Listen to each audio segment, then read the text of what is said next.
To me, this idea is truly transformational, life-changing, and mind-blowing. It's about connecting more deeply with ourselves and recognizing what's truly important. One of the fascinating aspects of Marcus Aurelius's meditations is how frequently he returns to this theme. For the most part, we can't change the external world, but we can change ourselves. Specifically, Stoicism teaches us that we can change how we perceive the world, and that's the essence of Stoic philosophy. It offers a set of thinking exercises and shifts in perspective that can help us view life differently, which ultimately leads to different outcomes. For nearly 15 years, I've been writing about Stoic philosophy and its principles. I've shared its lessons with everyone, from NBA players to NFL teams, from special forces soldiers to sitting senators. Today, I want to share some of the most valuable mind shifts from Marcus's meditations, Seneca's letters, the life of Epictetus, and the examples set by Stoic thinkers like Zeno. These Stoic exercises can help guide personal growth and transformation. One key insight comes from Seneca, who explains that poverty isn't just having too little. It's also about not having enough. It's not solely about lacking material wealth, although that can be an issue. Seneca and Marcus met many wealthy individuals who were still impoverished in their own way. The issue isn't a lack of money, but insatiability, a constant comparison with others who seem to have more. It doesn't matter if you're a billionaire. If you're always measuring yourself against others who have more, you'll never feel rich. You might have more than you ever imagined, but if you keep comparing, you'll always feel poor. Understanding that even the wealthy can be impoverished should shift your perspective. More possessions or status might not solve your problems or make you feel fulfilled. Realizing that contentment isn't about having more is a freeing thought. It empowers you to change your mindset right where you are. Marcus also points out that our thoughts directly impact the quality of our mind and our lives. He writes that our lives are colored by the thoughts we choose to focus on. If all you look for are the flaws in people or situations, that's all you will see. Marcus, in Book 2 of his meditations, famously describes how you'll encounter annoying, arrogant, and selfish people. But then he reminds himself that these people are acting out of ignorance. The Stoics believe that the way we perceive the world is within our control. It's a discipline to actively choose a more positive perception. If we decide to look for goodness in people or seek beauty in the mundane, we'll begin to see that beauty. In the Stoic worldview, our mindset can transform even the darkest of circumstances into an opportunity for growth. Furthermore, Marcus addresses the source of anxiety. It's not external events or people that cause our anxiety, it's internal, the result of our expectations and our resistance to what's happening. In one passage, Marcus writes, "Today I escaped my anxiety, or no, I discarded it because it was within me." Realizing that anxiety comes from our own thoughts, expectations, and judgments can be incredibly liberating. The frustration you feel isn't because of external things or other people. Once you accept that, you can begin to manage anxiety by controlling your reactions. This idea became clear to me during the pandemic when external factors were out of my control, yet I found that much of my anxiety came from within myself. Acknowledging this was freeing because it meant I could change my response. This understanding of responsibility for our internal state is critical for living a Stoic life, and it's something I learned years ago when I was talking to one of the greatest authors of our time, Robert Greene. At the time, I was considering my future as a writer, and I was uncertain whether I should continue with my current job or pursue my passions. He posed a question that stuck with me. Is this going to be live time or dead time? He was asking if I was going to squander the year or use every minute to become better, to read, connect with others, try new things, and improve myself. I took his advice, and that year, instead of letting time slip away, I dedicated myself to growth and intentional action. The takeaway from all these reflections is simple.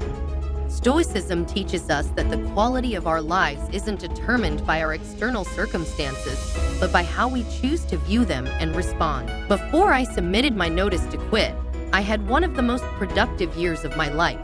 I got so much done, built valuable relationships that I still maintain, and learned a crucial lesson. Whether you're living or wasting time is up to you.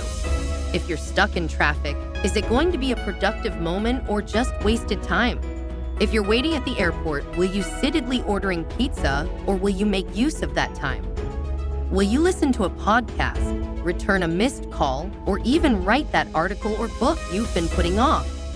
Time spent under limited control, like in these situations, is an important test. What will you do with it? It's vital to recognize that the choice of how you use your time, even when things are outside your control, determines whether it's a live time or dead time. This perspective ties into a Stoic practice called premeditatio malorum, which involves contemplating what could go wrong ahead of time. This helps you avoid being caught off guard by life's challenges. In a sense, it's about mentally preparing for adversity, so it doesn't hit you harder than it has to.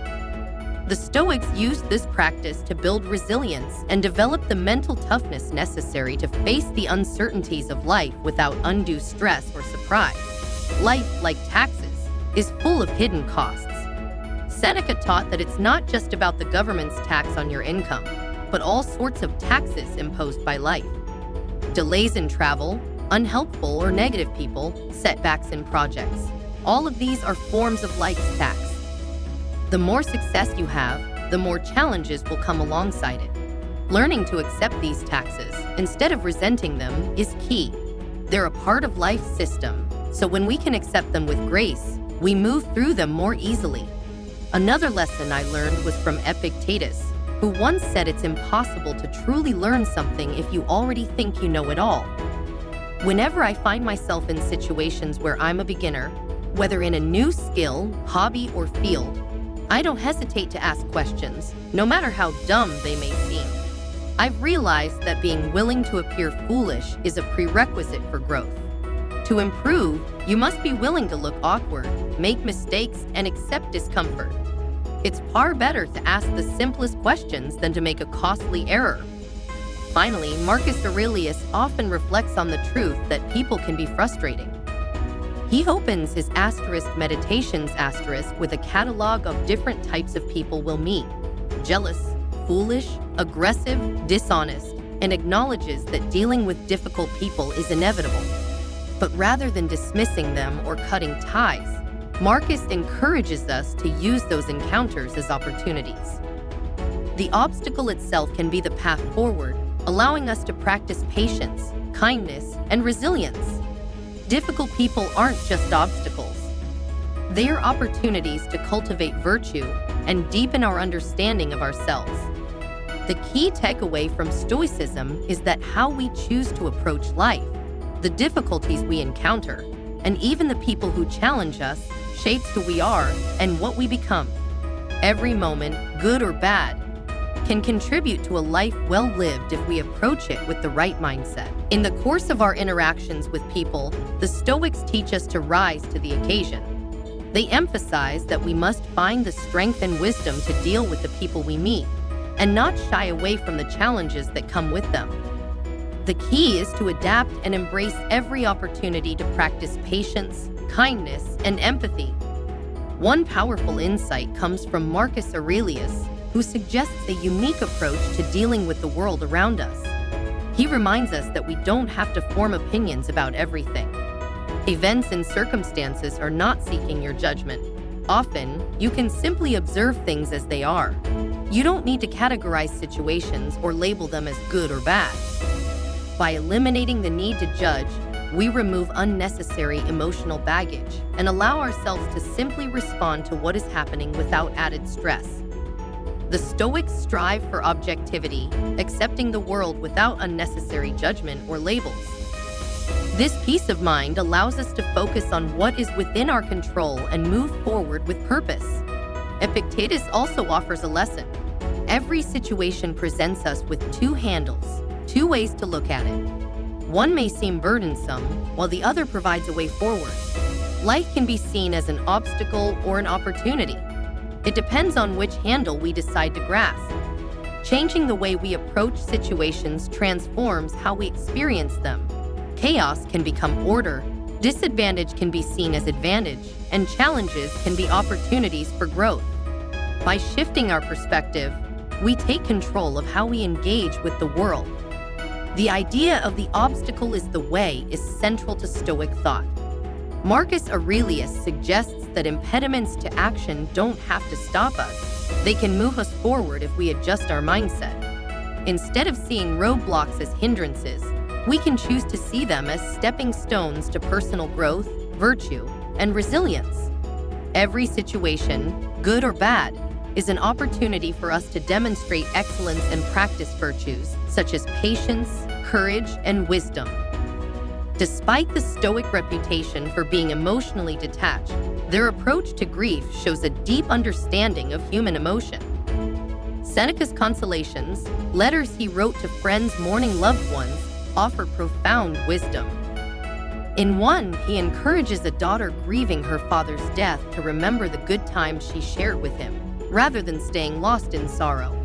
Seneca isn't dismissing grief, but he offers a thoughtful way to process loss, understanding that the ones we lose wouldn't want us to be consumed by sadness.